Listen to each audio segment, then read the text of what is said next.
मैं अपनी कहानी सुनाती हूँ जो मेरे होश संभालने से पहले शुरू हुई थी। हमारे घर एक मेहमान आया, मेरे वालिद का एक पुराना दोस्त जो मुश्किल दौर से गुजर रहा था। मैं उस वक्त छोटी थी, शायद 7-8 बरस की। मेरे वालिद फैयाज दिल थे, उन्होंने उसे अपने घर में जगह दे दी। हालांकि हमारा घर सिर्फ 2 कमरों पर मुश्तमिल था। इस शख्स का नाम शहरयार था, लेकिन वालिद प्यार से उसे शहरी कहते थे। मेरी वालदा ने पूछा तो वालिद ने बताया कि ये मेरा बचपन का साथी है और इस वक्त बेघर है। हमारी दोस्ती भाईचारे जैसी है, तुम उसे अपना देवर समझो। माँ ने कोई एतराज़ न किया, बस ये पूछा कि उसे सोने के लिए जगह कहाँ बनेगी। वालिद ने कहा कि बच्चों वाले कमरे में ही पढ़कर सो लेगा, सर्दियाँ हैं, वरना छत पर भी तो इंतज़ाम हो सकता था। माँ खामोश हो गई। वो वालिद से ज़्यादा बहस नहीं करती थी। शहरयार दिन को एक बढ़ई के पास काम पर जाता और शाम को लौटता। वो कभी खाली हाथ न आता, हमारे लिए कुछ न कुछ लेकर आता। बस नाश्ता हमारे घर से करता, दोपहर का खाना अपने उस्ताद जमालुद्दीन के पास और रात का कभी बाहर, कभी वालिद के असरार पर हमारे साथ। हम बच्चे उसे चचा कहते थे क्योंकि वालिद ने कहा था कि ये मुझे सगे भाई जैसा अजीज़ है। मुश्किल दिनों में शहरयार ने हमारा साथ दिया। वालिद की तनख्वाह कम थी, घर का गुजारा मुश्किल से होता था।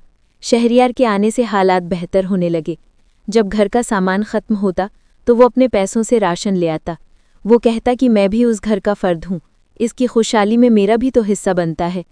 माँ उसकी बातों से मुतासिर हो गई। उन्हें लगा कि ये वाकई नेक दिल इंसान है। दरअसल शहरयार का अपने भाई और भाभी से झगड़ा हो गया था। वो सामान उठाकर वालिद के पास चला आया था और अब वापस जाने को तैयार न था।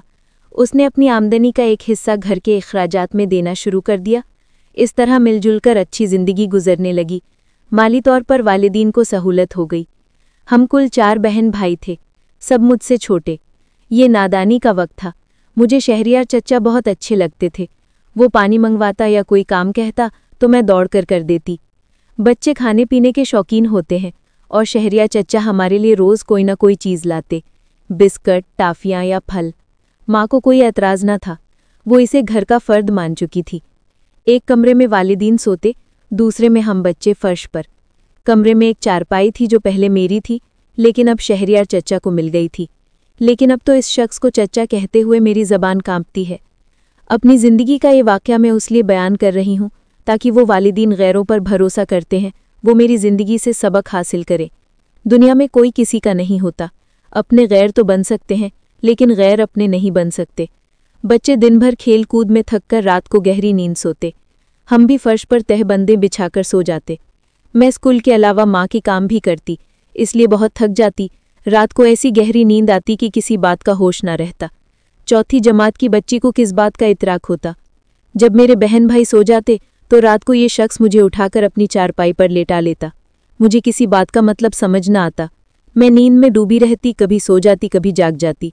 फिर वो मुझे पैसे और मिठाइयाँ दे देता और कहता कि किसी को पता न चले। वो ना भी कहता तो मैं किसी को क्या बताती। मैं खुद भी नहीं जानती थी कि मेरे साथ क्या हो रहा था।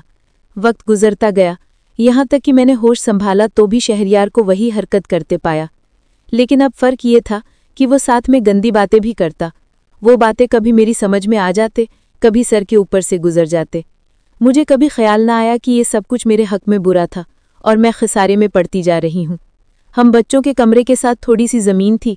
शहरयार चचा ने वालिद से कहा कि अगर आप बुरा ना माने तो इस जगह पर एक छोटा से कमरा बना ले।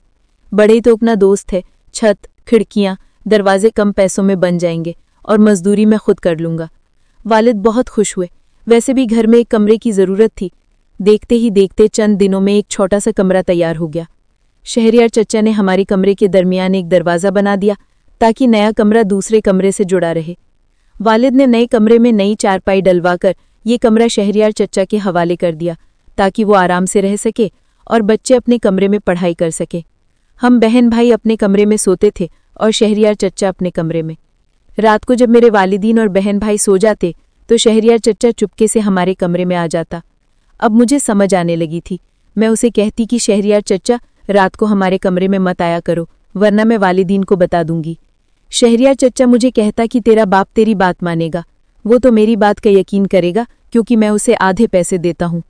मैं उसकी बात सुनकर डर जाती क्योंकि उसने मुझे नासमझी की उम्र से डरा धमका दिया था। मैं उससे बहुत डरती थी। 8 साल ये शख्स हमारे साथ रहा और मेरे साथ ऐसे ही करता रहा। मेरे वालिदैन इसके लिए फिक्रमंद रहने लगे कि कब तक शहरियार कनवारा रहेगा, अब उसकी शादी करवानी चाहिए। वालिद के कहने पर माँ ने उसके लिए रिश्ता ढूंढने शुरू कर दिया। एक जान पहचान के घर में रिश्ता तलाश कर लिया गया और वहाँ शहरियार की शादी हो गई। शादी के बाद कुछ दिन वो अपनी बीवी में मशरूफ रहा और फिर वही पुरानी रवेश दोहराई जाने लगी। जब उसकी बीवी मायके चली जाती तो वो हमारे कमरे में आ जाता। मैं किसी को कुछ न बता सकती थी, दिल ही दिल में जलती रहती। वालिदीन ने तरबियत ऐसी दी थी कि किसी बात पर ज़बान खोलना अपने आप को मार डालने वाली बात थी। मुझे अपने बाप से बहुत डर लगता था। मेरे अंदर इतनी हिम्मत न हुई कि मैं अपनी माँ को सब कुछ बता देती। शहरियार से मेरा झगड़ा हो जाता तो वो मुझे धमकियां देकर चुप रहने पर मजबूर कर देता। वो उम्र में मुझसे काफ़ी बड़ा था, इसलिए मैं उसके दबाव में थी। एक दिन उसने वालिद से कहा कि मेरा उस्ताद मुझसे बहुत काम लेता है और पैसे कम देता है। मैं अलग से दुकान करना चाहता हूँ ताकि कुछ रकम जमा करके अपना घर ले सकूं। वालिद ने अपने दोस्तों से कर्ज लिया और अपनी जमा पूंजी उसे देकर दुकान खोल दी। बस कुछ महीनों में ही शहरियार ने दुकान का सारा सामान बेच डाला और रातों रात शहर छोड़कर चला गया। वो तो चला गया, लेकिन मेरे अंदर की चिंगारियां बुझ चुकी थी। मेरा वजूद एक खाली शीशे के बर्तन की मानिंद हो चुका था, जो बाहर से तो मुकम्मल दिखता था मगर अंदर से बिल्कुल खोखला था। इसके जाने के बाद मैं हर वक्त गुमसुम रहने लगी। मेरा दिमाग मफलूज सा हो गया था, हर तरफ तारीकी ही तारीकी नजर आती। मैंने सुकून का सांस तो लिया, मगर ये सुकून मुझ पर कर्ज था। मैं अपने चचाजाद भाई यासिर को दिल ही दिल में चाहती थी, मगर अब खुद को उसके लायक नहीं समझती थी। एक अरसे तक मैं चुपके चुपके उससे मोहब्बत करती रही, और मेरी बदकिस्मती देखिए कि जब वो खुद मेरा हो जाने पर राजी हुआ तो मैंने ही इनकार कर दिया। ये इनकार करते हुए मेरे दिल पर क्या गुजरी, उसे सिर्फ अल्लाह ही जानता है। जब मेरे वालिदीन ने मेरा रिश्ता यासिर के साथ किया तो एक दिन यासिर ने मुझसे कहा, देखो मैं तुम्हें सच्चे दिल से चाहता हूँ और हर कीमत पर तुम्हें हासिल करना चाहता हूँ, मगर एक बात तुम्हें मुझे ज़रूर बतानी होगी कि क्या तुम्हारा माजी में किसी से कोई ताल्लुक तो नहीं रहा? मैं झूठ हरगिज़ बर्दाश्त नहीं कर सकता। यासिर की ये बात सुनते ही मेरे सब ख्वाब चकनाचूर हो गए। मैं उसे कैसे बताती कि मैं तो अपनी ज़िंदगी की सबसे कीमती चीज़ अपनी इज्जत खो चुकी हूँ और अब मैं उसके काबिल नहीं रही। मैंने दिल पर पत्थर रखकर कहा, यासिर मेरा ख्याल छोड़ दो। तुम मुझे अच्छे लगते हो, मगर शादी के नुक्ते नज़र से नहीं। मुझे किसी और से मोहब्बत है। काश मैं उसे बता सकती कि मेरी चादर मैली हो गई है, इस मासूम पर बचपन में जुल्म हुआ है। मैंने तुम्हारे सिवा किसी को नहीं चाहा, मगर अब मैं तुम्हारे लायक नहीं रही। मैं यासिर के मिजाज को समझ चुकी थी। अपनी मजबूरियों की दास्तान, अपने ऊपर होने वाले जुल्म और सितम की कहानी अगर सिन्हादी देती तो मुझे यकीन था कि मुझे माफ़ी न मिलती। आर्जी मुआफ़ी तो हर मर्द दे देता है और आली जर्फ बन जाता है, मगर उसके दिल में जो एक बार कांटा चुभता है तो फिर उसे निकालना मर्द के बस की बात नहीं रहती। मैंने खामोशी इख्तियार की और अपने आप को हमेशा के लिए तन्हाई के अंधेरे में कैद कर लिया। आज भी जब मैं आंखें बंद करती हूँ तो वो लम्हात मेरी आंखों के सामने घूम जाते हैं। वो चारपाई, वो रातें, वो खौफ, वो धमकियाँ। मैं समझती हूँ कि वालिदीन को चाहिए कि वो अपने बच्चों की हिफाजत को सबसे ज़्यादा अहमियत दें, चाहे वो कितना ही करीबी क्यों ना हो। गैर को अपने बच्चों के करीब मत आने दें। मैंने अपनी ज़िंदगी का सबक बहुत गहराई से सीखा है। आज मैं अपने अंदर की चिंगारी को दोबारा जलाने की कोशिश कर रही हूँ। मैंने अपने आप को बताया है कि मैं सिर्फ एक शिकार नहीं हूँ, मैं एक लड़ाका भी हूँ। मैंने तालीम हासिल की, अपने पैरों पर खड़ी हुई और अपने दूसरे बच्चों की मदद करती हूँ जो मेरे जैसे हालात से गुजर रहे हैं। मेरी कामयाबी एक इंतबाह है, एक चिंगारी है जो अंधेरे को रोशन कर सकती है। मैं उम्मीद करती हूँ कि मेरी आवाज़ उन तक पहुँचेगी जिन्हें उसकी सबसे ज़्यादा ज़रूरत है। मैं जानती हूँ कि मैं अकेली नहीं हूँ और हमारे दर्द को खामोशी के पर्दे में छिपाना नहीं चाहिए। हमें अपनी आवाज़ बुलंद करनी होगी, अपने हुकूक के लिए खड़ा होना होगा। मैंने यासिर को खोया मगर अपने आप को पा लिया।